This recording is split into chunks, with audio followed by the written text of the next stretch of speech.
রূপা Ganguly madam, আমি কিশলয়ের অগ্নিবাণে আপনাকে স্বাগত। আজকে আমি প্রশ্ন করছি ম্যাম, যে ব্যর্থতা ঢাকতে কতটা ব্যর্থ হওয়া যেতে পারে? মুখ্যমন্ত্রী মমতা বন্দ্যোপাধ্যায়ের একটি খোলা চিঠি আমার হাতে রয়েছে। খোলা চিঠির প্রথম লাইনে তিনি লিখেছেন, বিজেপি এবং তাদের সঙ্গীরা পশ্চিমবঙ্গে হঠাৎ খুব আক্রমণাত্মক হয়েছে, এই সঙ্গীদের মধ্যে আরএসএস আছে। কদিন আগে তিনি বললেন বিএসএফ ৫,০০০ টাকা করে এনে লোক ঢোকাচ্ছে, তাদের দিয়ে অশান্তি করাচ্ছে। যারা ধরা পড়ছে তারা তো প্রত্যেকে লোকাল, আমাদের রিপোর্টাররা দেখাচ্ছে ম্যাম। এইভাবে এরম ওপেনলি ব্যর্থতা ঢাকা যাবে এইভাবে? আপনি কি মনে করেন বলুন। দেখুন, আমি যা বুঝতে পারছি তাতে আমার মনে হচ্ছে চিঠিটা শান্তির আবেদন নয়। উনি কবিতা লেখেন, ওটাই ভালো করেন। যা কাকের ঠ্যাং বকের ঠ্যাং লেখেন সেটা অ্যাটলিস্ট মানুষ বুঝতে পারে। কিন্তু যেটা অস্বাভাবিক লাগছে সেটা হচ্ছে এটা দোষারোপের চিঠি।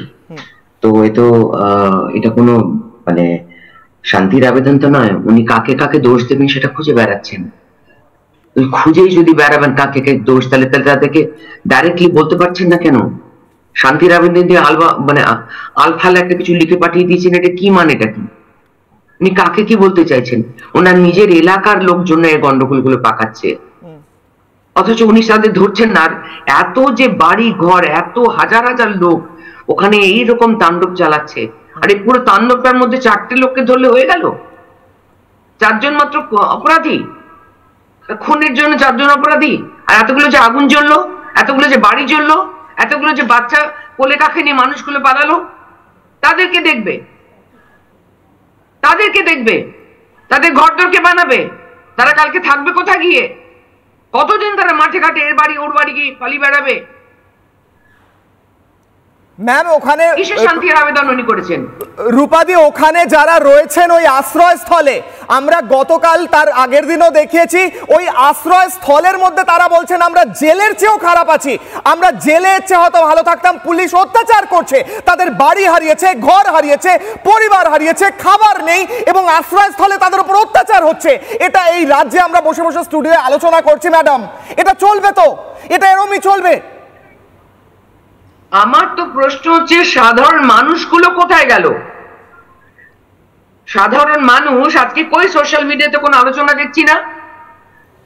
কয়েকজন ভারতীয় জনতা পার্টি যারা এগুলো নিয়ে ওতপ্রোতভাবে জড়িত, যারা জানে কোথায় কি হচ্ছে, যারা খোঁজ রাখছে, তারা ছাড়া তো কই আমি আর তো কোনো সাধারণ মানুষের সোশ্যাল মিডিয়াতে কিছুই বিশেষ বক্তব্য দেখছি না। তারা দেখি ঘুম ভাঙছে না, নাকি তারা ভীত হয়ে আছে মমতার ভয়? তারা ভয় পেয়ে ঘরে ঢুকে গেছে, নাকি তাদের বাড়ি অব্দি পৌঁছায়নি বলে তারা চুপ করে আছে?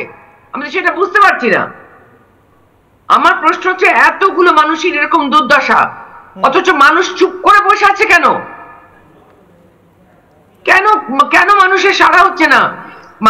পশ্চিমবঙ্গের কলকাতা শহরের মানুষরা কি তারা সত্যি ভয় পেয়ে গেছে, নাকি তারা 26-এর অপেক্ষা করছে, নাকি তারা কেয়ারই করে না পশ্চিমবঙ্গে গ্রামে গঞ্জে কি চলছে? রূপাদি, এখানে মুখ্যমন্ত্রী মমতা বন্দ্যোপাধ্যায় একটা লাইন লিখেছেন, আমি পড়ে শোনাচ্ছি, তারপরে আমি বাকিদের কাছেও আসবো। বিজেপি এবং তাদের সঙ্গীরা তথাকথিত রাজনৈতিক কর্মকাণ্ডের নামে আমাদের বিশ্বজনীন হিন্দু ধর্মের অপযশ করছে।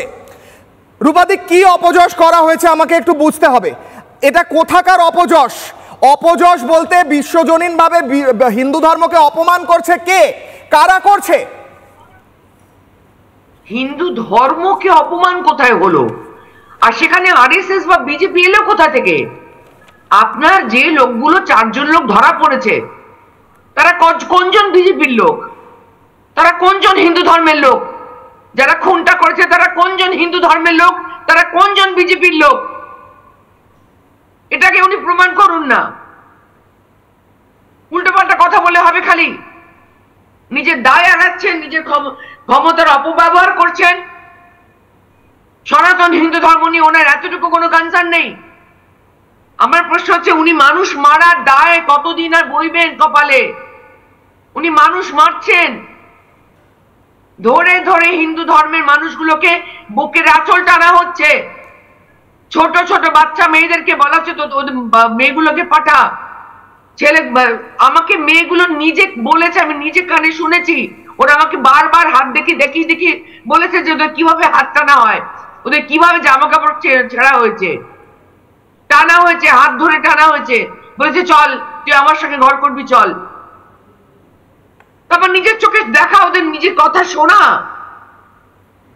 তোরা তো কেউ বিজেপি করে না, যারা অনেক লোক ওখানে অত্যাচারিত হচ্ছে তারা সব কি সিপিএম করে, টিএমসি করে।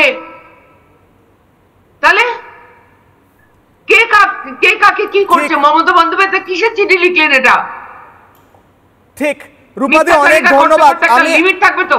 আমার এখানেই প্রশ্ন যে একটা কথা বলে দেওয়া, একটা স্টেটমেন্ট বলে দেওয়া, বিজেপি আরএসএস করেছে কিংবা বিএসএফ করেছে, অনেক ধন্যবাদ রূপাদি। আমার প্রশ্ন হচ্ছে এরকম একটা চিঠি তো আমিও লিখতে পারি, যে কেউ লিখতে পারে, এর পিছনে প্রমাণ কি আছে? যারা ঘর ছাড়া তাদের ঘরে কবে ফেরানো হবে? আমি আলোচনায় আসবো। নানা ধরনের কন্টেন্ট দেখার জন্য লাইক করুন, শেয়ার করুন আমাদের ফেসবুক পেজ, সাবস্ক্রাইব করুন আমাদের ইউটিউব চ্যানেল। পাশাপাশি অন্যান্য ব্রেকিং নিউজের জন্য অবশ্যই চোখ রাখুন রিপাবলিক বাংলায়।